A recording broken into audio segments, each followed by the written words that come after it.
Nosso presbítero Osmar já leu do 10 ao 17, agora nós vamos ler do 18 ao 20. Isaías, capítulo 1, dos versículos 18 a 20. Vamos fazer uma leitura numa só voz. Assim diz a palavra do Senhor. Vinde, pois, e acasoemos, diz o Senhor, ainda que os vossos pecados sejam como a escarlata, eles se tornarão brancos como a neve. Ainda que sejam vermelhos como o carmesim, se tornarão como a lã. Se quiserdes e me ouvirdes, comereis o melhor desta terra. Mas se recusardes e fordes rebeldes, sereis devorados à espada, porque a boca do Senhor o disse. Pai, glorifica o teu nome nesta noite. Glorifica o nome de Jesus. Pai, que nada nem ninguém nos atrapalhe de ouvir o Espírito Santo que fala na palavra. Senhor, que essa mensagem venha ao encontro da necessidade da tua igreja. Pai, nós precisamos da tua graça. Nós precisamos, ó Deus, ó Pai, da tua bondade. Nós precisamos, ó Deus, do teu amor. Nós precisamos do teu Espírito Santo.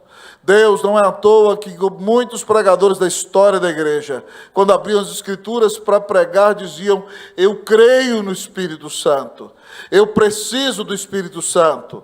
Ó Deus, o Espírito Santo fala com o pregador no estudo da palavra, mas fala com o povo no anúncio, ó Deus. Ó Deus, então toma o coração da tua igreja para que ela esteja apta para receber a tua palavra. E usa a minha vida, ó Deus, apesar da limitação, da fraqueza física, ó Deus, ó Pai, no poder do Espírito Santo, para anunciar a mensagem de Jesus. Que nós saímos daqui, Deus, com o coração reanimado. Que nós saímos daqui com a alma renovada. Que nós saímos daqui com a certeza de que o Senhor quer nos dar mais uma oportunidade de invocar a tua presença e de termos um relacionamento vivo e pujante contigo. Fala, Deus, com a tua noiva.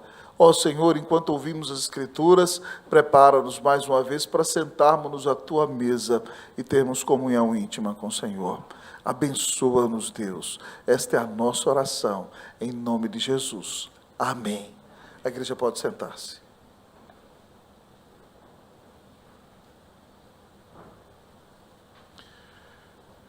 Imaginem comigo, queridos irmãos e irmãs, se Deus nos dissesse nesta noite: eu não aguento o culto de vocês.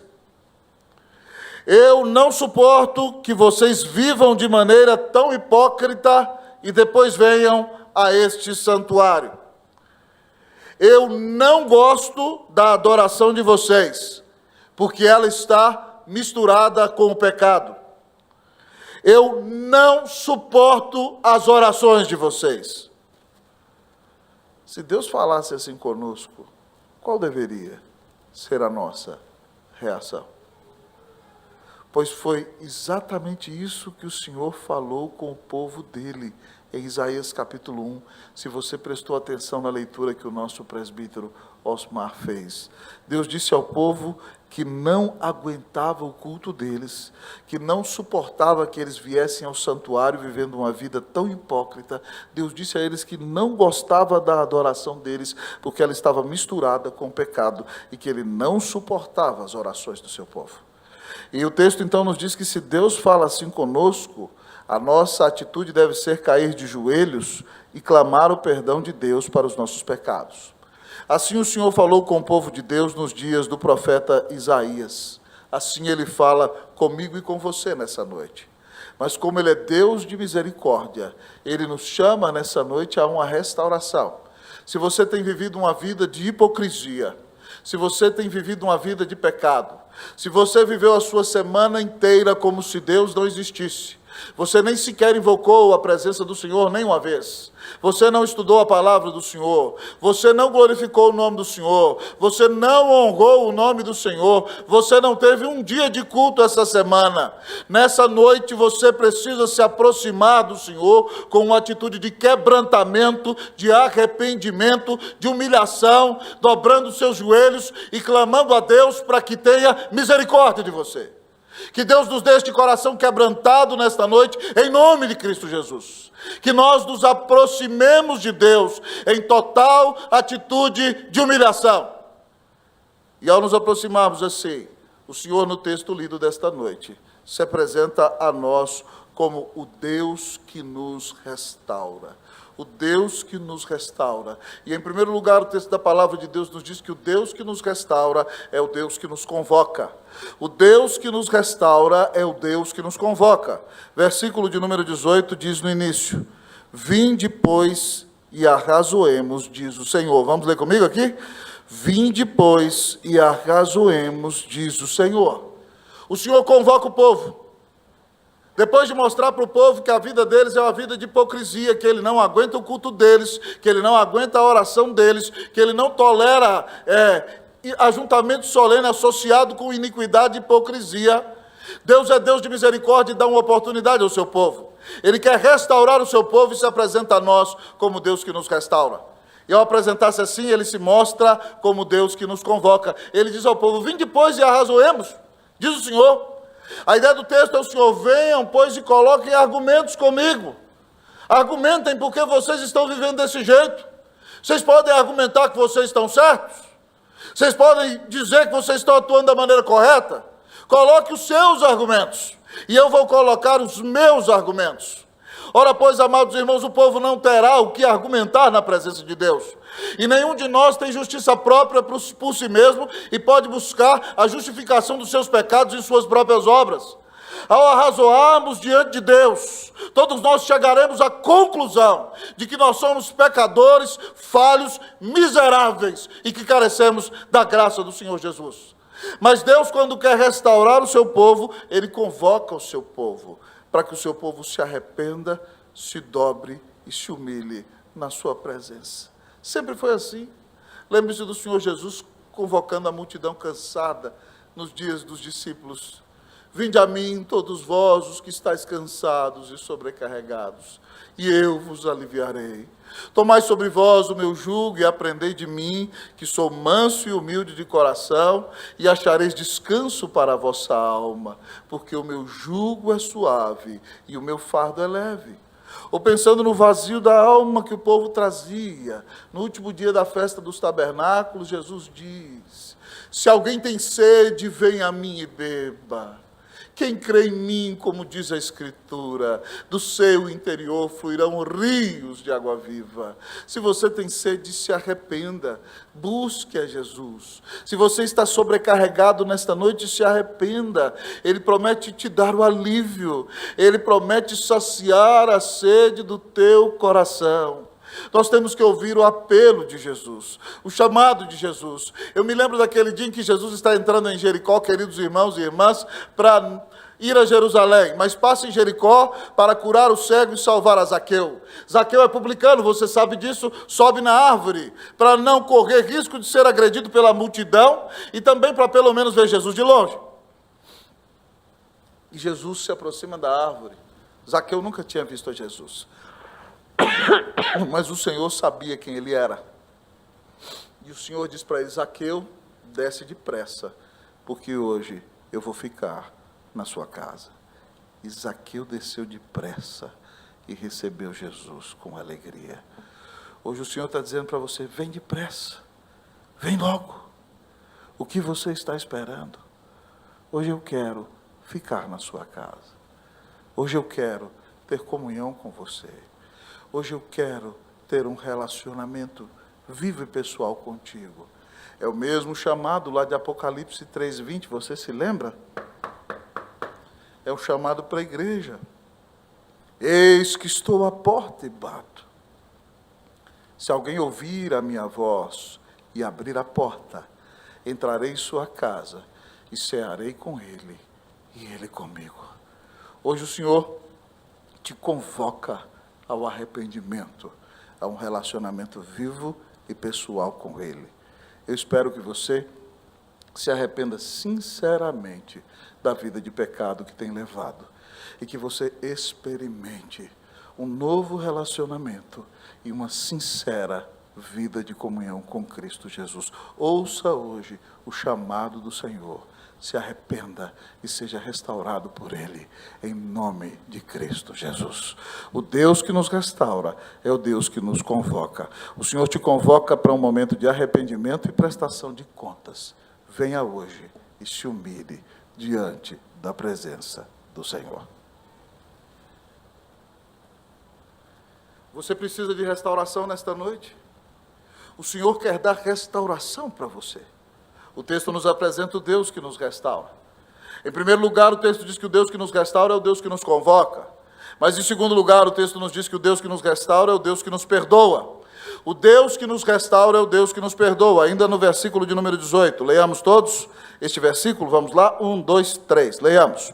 Vinde, pois, e arrazoemos, diz o Senhor, ainda que os vossos pecados sejam como a escarlata, eles se tornarão brancos como a neve.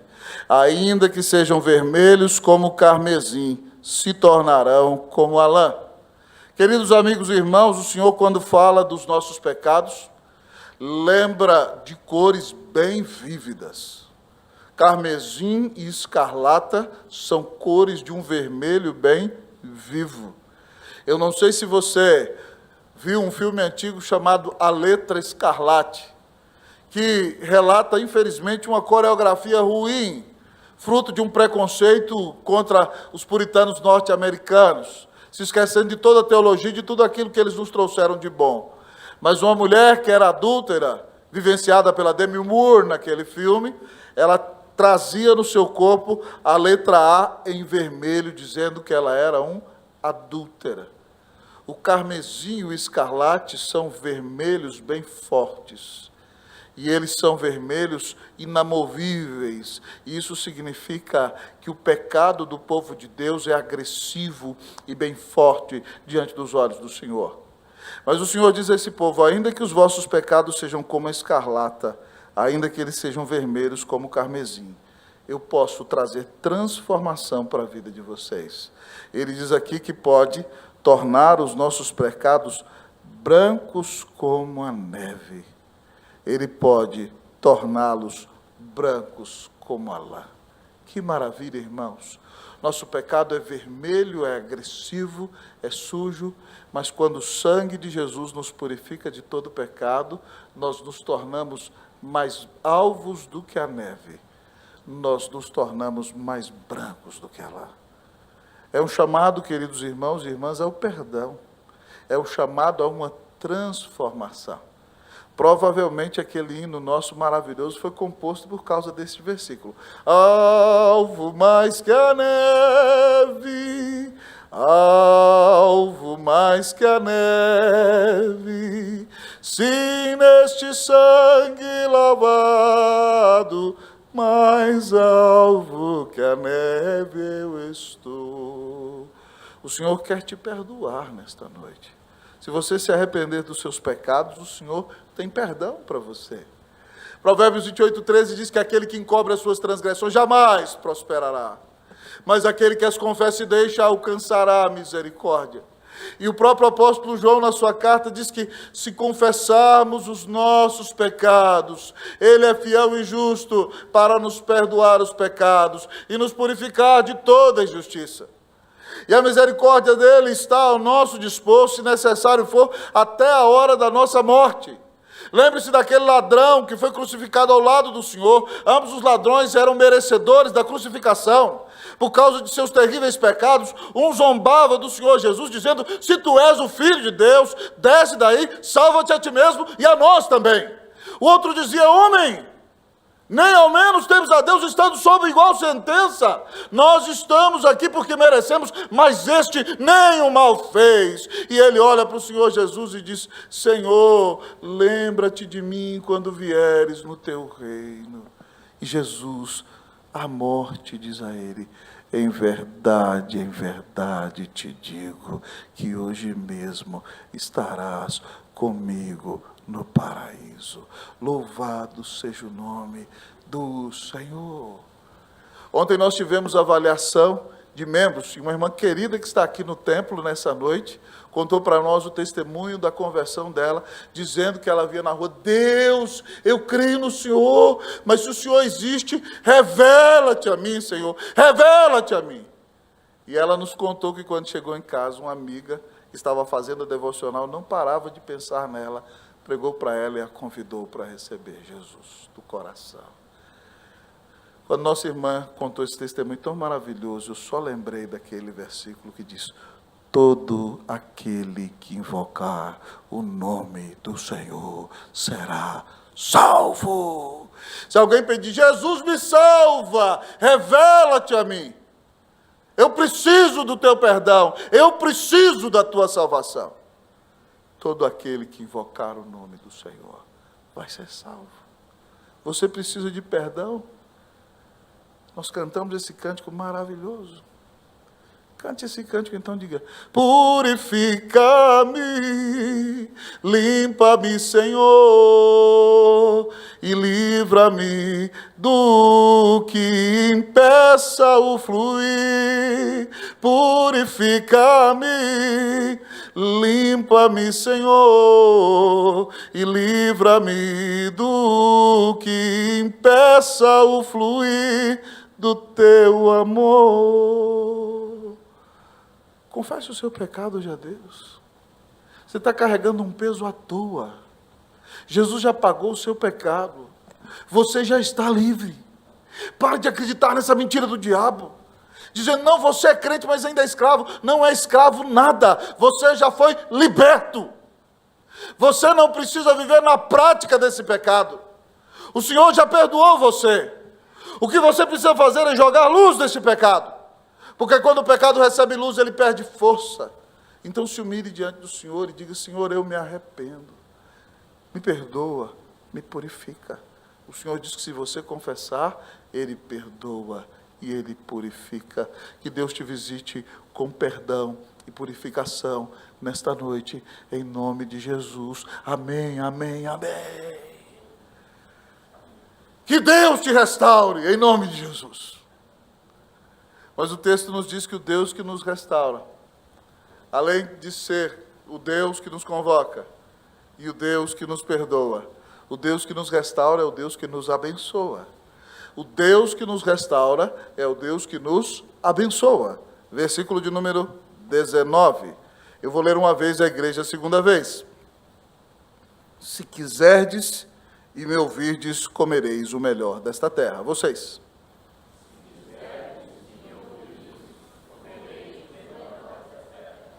Deus está dizendo ao povo dele, que se o povo quiser, se o povo se arrepender de fato, se o povo ouvir a palavra de Deus, se o povo começar a viver para a glória de Deus, eles vão começar a colher na vida deles os frutos da obediência. O Senhor disse: se vocês quiserem, se vocês escancararem os ouvidos, eu vou abençoar vocês. Vocês vão comer o melhor desta terra. Ao olhar para este versículo, irmão de Isaías, nós nos lembramos daquele versículo no qual o Senhor falou com Salomão.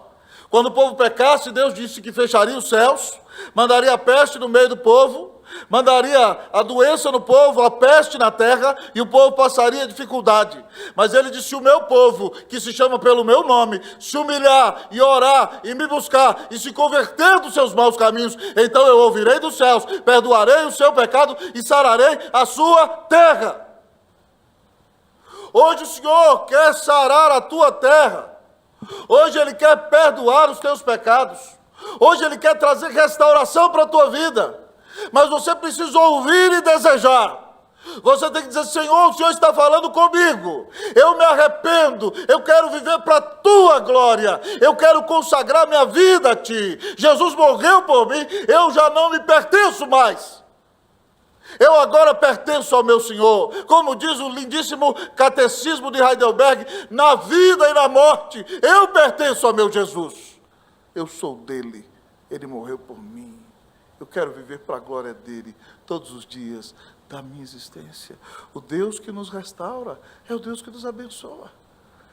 Irmãos, o texto que eu preguei domingo passado de manhã é maravilhoso. É um dos textos da Bíblia que mais me inspira. E eu só vou citar metade dele para você. Ele diz: bem-aventurado o homem que não anda no conselho dos ímpios, não se detém no caminho dos pecadores, nem se assenta na roda dos escarnecedores. Antes tem o seu prazer na lei do Senhor, e na sua lei medita de dia e de noite. Ele é como árvore plantada junto à corrente das águas, que no devido tempo dá o seu fruto, e cuja folhagem não murcha, e tudo quanto ele faz será bem sucedido. Esse justo que é justificado pela graça mediante a fé é feliz, porque ele não se adequa ao mundo, ele não anda no caminho dos pecadores, ele não para no caminho dos pecadores, ele não habita na roda dos escarnecedores. Ele tem prazer na palavra de Deus. Ele se alimenta dessa palavra, medita nela, aplica a sua vida de dia e de noite. Ele tem comunhão com o Senhor, é plantado junto à corrente das águas. E por isso, no devido tempo, ele frutifica. E no dia da seca, a sua folha não murcha. E em tudo que ele faz, a bênção de Deus se manifesta. É assim com a sua vida? Em tudo que você faz, nós podemos perceber a bênção do Senhor? Onde você coloca a mão, Deus abençoa. Nós somos representantes de Cristo Jesus neste mundo, queridos irmãos e irmãs. E se vivemos para a glória de Deus, tudo que fizermos vai ter, querido amigo e irmão, o traço da graça do Senhor na nossa vida. Vai ter o toque da bondade de Deus em nós. E se nós fizermos para a glória de Deus, para a exaltação do nome de Jesus, se nós vivermos para o nosso Deus, tudo que nós fizermos vai ter a bênção de Deus. E nós vamos colher frutos espirituais para a honra e para a glória do nome de Jesus. Hoje o Senhor está dizendo que quer abençoar você, mas você tem que tomar a decisão de viver uma vida de consagração para com o Senhor. Pare de querer ser um crente felizmundo, com um pé na igreja e um pé no mundo. Mas em nome de Cristo Jesus, viva de todo o coração para o Senhor. Diga: Senhor, eu quero viver a minha vida diante da face de Deus. Eu quero que a minha vida seja uma vida de culto, para que o meu culto seja cheio da vida de Deus. Não adianta eu viver lá fora como alguém casmurro, como alguém encrenqueiro, como um brigão, como um criador de caso, como uma pessoa insuportável, como uma pessoa difícil de trato, como uma pessoa que só faz mal para os outros, como alguém que não abençoa ninguém, como alguém que é soberbo, que se coloca como superior e que vive julgando os outros o tempo todo, e chegar aqui e dizer que eu vivo para a glória de Deus. Deus não aceita iniquidade associada com ajuntamento solene. Deus não gosta de hipocrisia. Nós precisamos, irmãos, viver uma vida de adoração a Deus. Nós precisamos entender que nós somos chamados para abençoar. Onde nós chegamos, a bênção de Deus tem que se manifestar. E se nós vivemos para a glória de Deus, Ele promete abençoar a obra das nossas mãos. A sua vida é uma bênção. Quem convive com você diria que a sua vida é uma bênção. Quando você abre a boca para abençoar. Quando você chega na repartição de trabalho, você chega tão cheio da graça de Deus que as pessoas percebem a diferença da presença de Jesus em você. Chegou fulano, graças a Deus, agora o ambiente melhora aqui. Chegou ciclano, agora a coisa vai mudar. Você entra chegando, bom dia, bom dia, bom dia, que Deus te abençoe, que Deus te abençoe, que Deus te abençoe, que Deus te abençoe, que Deus te abençoe. Ou você fala, o povo, bom dia por quê? Sai pra lá, hoje o dia não tá bom. Que eu já sei latino. Crente cachorrão, misericórdia. Que é isso, irmão? Deus te chamou para abençoar. Onde eu e você chegamos, a bênção tem que se manifestar. Deus quer nos abençoar e quer nos usar como instrumento de bênção. Essa é uma pergunta que eu sempre me faço, irmão. É claro que a salvação é pela graça. Mas depois que eu passar por um lugar, qual vai ser o testemunho que eu terei deixado? Depois que o Senhor me levar deste mundo, Qual vai ser o legado que eu terei deixado para minha família, para os meus filhos, para as pessoas que eu tive o privilégio de pastorear, para as igrejas nas quais pastoreei? Há um versículo maravilhoso que a Bíblia fala acerca da morte de Abraão, que eu sou maravilhado com esse versículo. A Bíblia diz que no ano em que Abraão morreu, Deus abençoou Isaque, que habitou junto ao poço de Beer, Laai, Roi, que significa Deus está vivo e Ele está olhando para mim. Abraão deixou riquezas, Abraão deixou grandes possibilidades, mas o maior tesouro que Abraão deixou para seu filho foi a bênção de Deus. No ano em que Abraão morreu, Deus abençoou Isaque.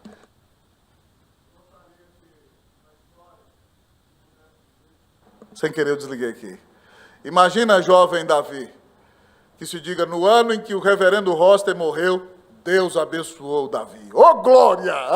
Bênção maravilhosa!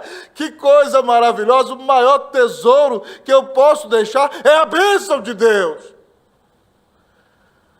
Mas se eu não tiver a bênção de Deus, eu não posso deixar.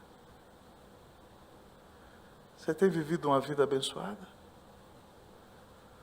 Sua vida faz a diferença. O Deus que nos restaura é o Deus que nos abençoa. E Ele quer fazer de nós uma grande bênção para a honra e para a glória do nome de Jesus. Que Deus faça de você uma bênção em nome de Jesus. Amém. O Senhor quer visitar você com restauração. Você gostaria de voltar ao primeiro amor nesta noite? Você gostaria de voltar a ter um relacionamento íntimo e pessoal com o Senhor? Você gostaria de voltar a experimentar a alegria do primeiro amor na sua vida de novo? É possível. Deus quer restaurar você. O Deus que nos restaura, irmãos, como temos aprendido, é o Deus que nos convoca, é o Deus que nos perdoa, é o Deus que nos abençoa, mas é o Deus que nos disciplina. O Deus que nos restaura é o Deus que nos disciplina. Versículo de número 20. Nós vamos ler até a palavra espada. Vamos lá comigo? 1, 2, 3. Mas se recusardes e fordes rebeldes, sereis devorados à espada. Uau! Deus é o Deus que disciplina o seu povo. Ele dá possibilidade de arrependimento ao povo e de bênção. Mas ele disse, se vocês insistirem na rebelião, se vocês me resistirem, eu vou devorar vocês à espada. Deus promete disciplinar o povo. O povo não fez caso, irmão. Não ouviu as profecias de Isaías, não ouviu as profecias de Jeremias, não ouviu as profecias de Abacuque, de nenhum dos outros colegas, e Deus cumpriu essa promessa. Deus mandou Nabucodonosor, que cercou Jerusalém. Numa primeira deportação, ele levou muitos cativos. Na segunda deportação, destruiu o templo, destruiu a cidade, acabou com todos os que ali estavam, queridos amigos e irmãos, por causa do pecado daquele povo. Deus corrige a quem ama. A Bíblia diz lá em Hebreus 12:6, e açoita a todo aquele que recebe por filho. Ele diz, é para a disciplina que vocês perseveram. Se vocês ficam sem disciplina, vocês são bastardos, vocês não são filhos, porque Deus disciplina a todo filho ao qual Ele ama. Você já viu o Senhor disciplinando você alguma vez? Hoje de manhã, no culto da nossa igreja, nós presenciamos a comunicação de uma disciplina pública, o que nos dói. E às vezes a disciplina pública é uma bênção, sabe por quê? Porque ela acaba parando a mão de Deus que vem com a disciplina mais forte sobre nós. Se nós somos apanhados num pecado e somos disciplinados pela liderança da igreja, isso é prova de amor de Deus por nós. Nós devemos nos arrepender e pedir perdão ao Senhor. Mas se você não se arrepender, a mão que vai cair sobre você é a mão do Senhor. E ai, amado irmão, daquele que cair nas mãos do Deus vivo. Graças a Deus, se você crê em Cristo, você é amado. E o Senhor Jesus já morreu por você. E nada vai mudar o coração dele para com você. Mas algumas vezes o Senhor pesa a mão para que você se arrependa. Eu me lembro da história de um jovem criado na igreja, filho de oficial da igreja, que resolveu se entregar à vida de devassidão, à vida do mundo, chamado pelos seus pais ao arrependimento, pelos seus pastores, não queria saber de nada, saiu, quis experimentar tudo no mundo, experimentou as drogas, experimentou a bebida, experimentou a sexualidade com muitas mulheres, se desvirtuou tanto que experimentou até uma sexualidade deturpada. E aquele moço contraiu AIDS e outras doenças depois da AIDS. E quando estava no hospital morrendo, mandou chamar a mãe, mandou chamar o pai, mandou chamar o pastor. Pela graça de Deus, se arrependeu de todos os seus pecados. Foi perdoado.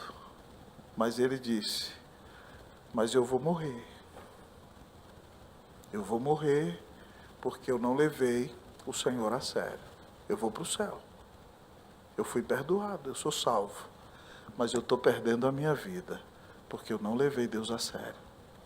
E eu vivi uma vida de pecado neste mundo. E em menos de um mês, aquele moço morreu. Porque ele não levou Deus a sério.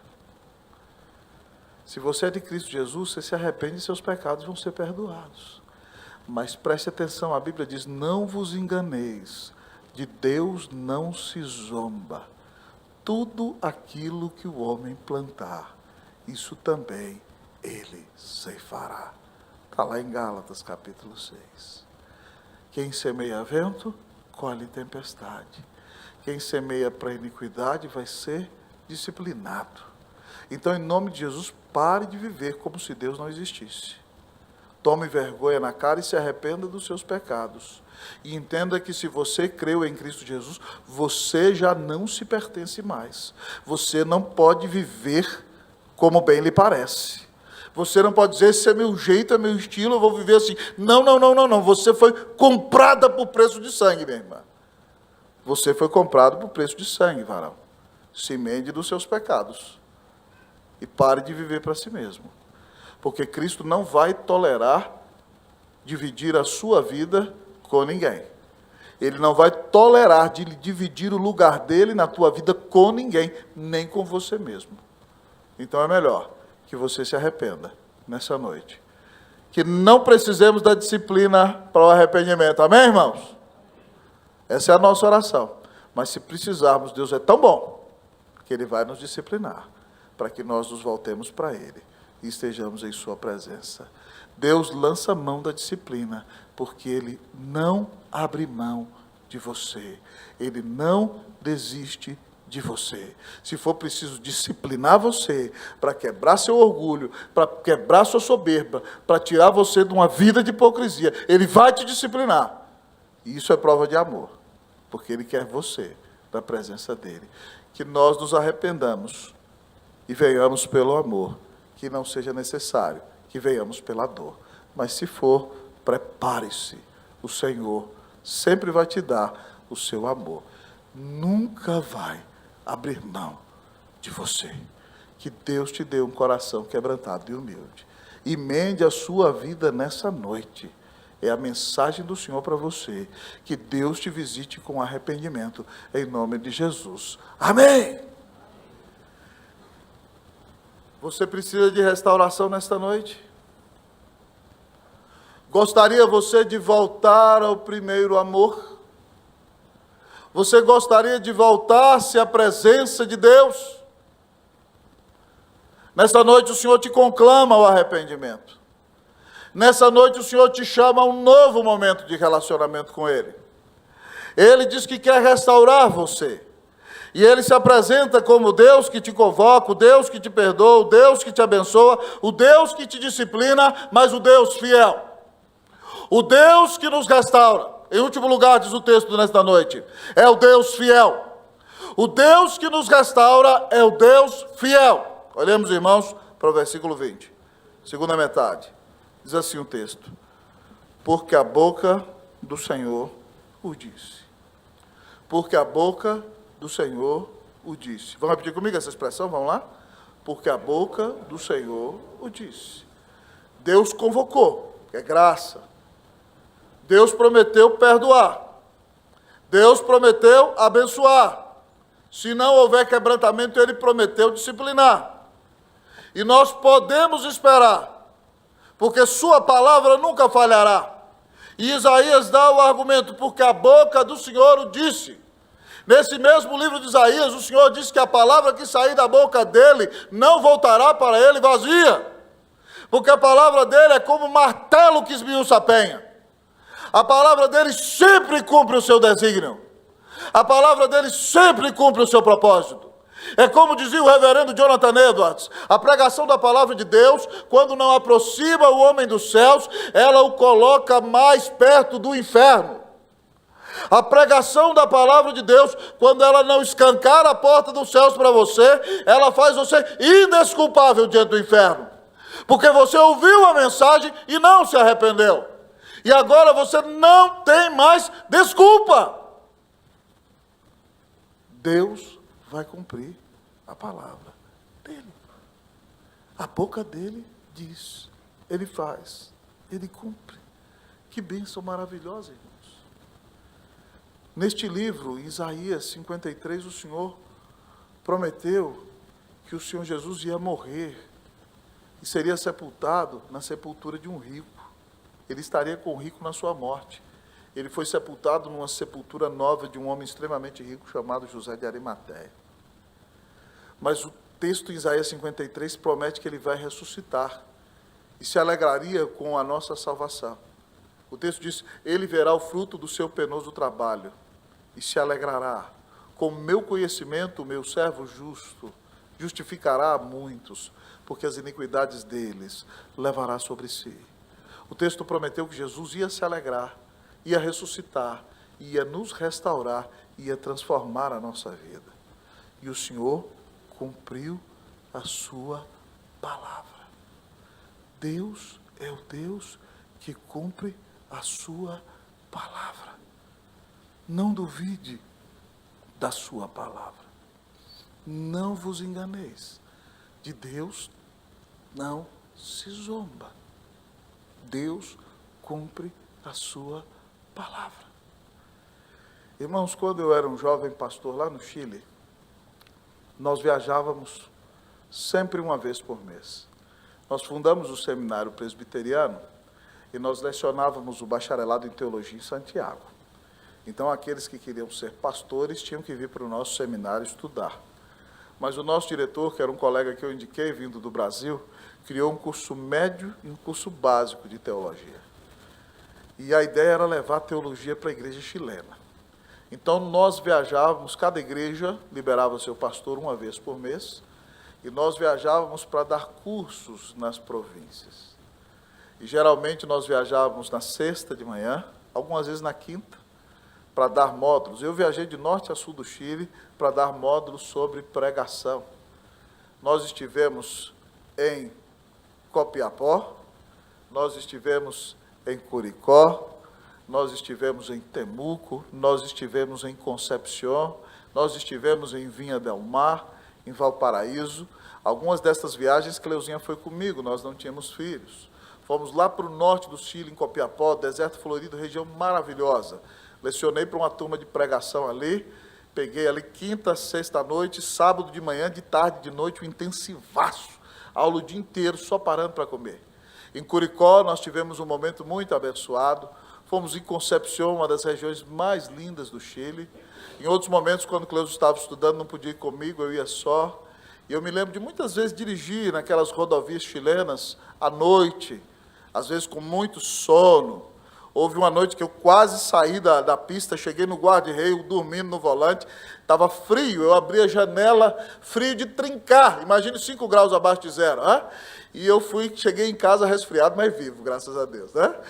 Mas assim, congelando, né? E eu me lembro de uma canção maravilhosa de Marcos Witt, que falava da fidelidade de Deus, do Deus que cumpre a sua palavra, Talvez é uma das outras que pastor Silas possa vir ensinar. Ela diz assim: Deus do pacto, que guarda sua promessa, que cumpre sua palavra, que guia meu destino. Deus do pacto, confio em tua promessa, descanso em tua palavra, por tua graça estou aqui. Quando você confia na promessa de Deus, quando você descansa na palavra de Deus, você pode esperar grandes coisas de Deus. Você viverá grandes coisas com Deus. Como dizia o pai das missões modernas, William Carey, que foi para a Índia, perdeu sua primeira esposa, demorou muito tempo para ver um convertido, traduziu a Bíblia para o sânscrito, depois viu muitos convertidos, influenciou vários missionários, fundou escola, abençoou muita gente. Ele dizia: espere grandes coisas de Deus, faça grandes coisas para Deus. Você pode esperar grandes coisas de Deus e fazer grandes coisas para Deus, não por causa da tua própria capacidade ou do teu próprio poder, mas porque Deus é o Deus fiel, que cumpre a sua palavra. Ele promete e Ele faz. Ele prometeu que estaria conosco todos os dias até a consumação dos séculos. Ele prometeu, querido amigo, irmão, que iria nos abençoar no seu trabalho, que nunca nos deixaria, jamais nos abandonaria. Ele nos mandou sermos firmes e inabaláveis e nos disse que no Senhor Jesus o nosso trabalho nunca seria vão. Ele nos prometeu que aqueles que com lágrimas semeiam, com júbilo ceifarão. Que quem sai andando e chorando enquanto semeia, voltará com júbilo trazendo seus feixes. Ele prometeu que abençoar a nossa vida. E se nós cremos nas suas promessas, nós vamos parar de viver para nós. Nós não vamos olhar para as circunstâncias, nós não vamos olhar para os problemas, nós não vamos olhar para aqueles que nos decepcionam, mas nós vamos olhar para Jesus, que nos amou e deu sua vida na cruz para nos salvar. Nós não servimos a homens que mentem e se arrependem, nós servimos o Deus fiel, que deu seu Filho para morrer numa cruz e pagar os nossos pecados. Portanto, se arrependa nessa noite, creia no Senhor Jesus, confesse os seus pecados, clame a sua bênção e você será restaurado em nome de Jesus, para a glória de Jesus. Amém.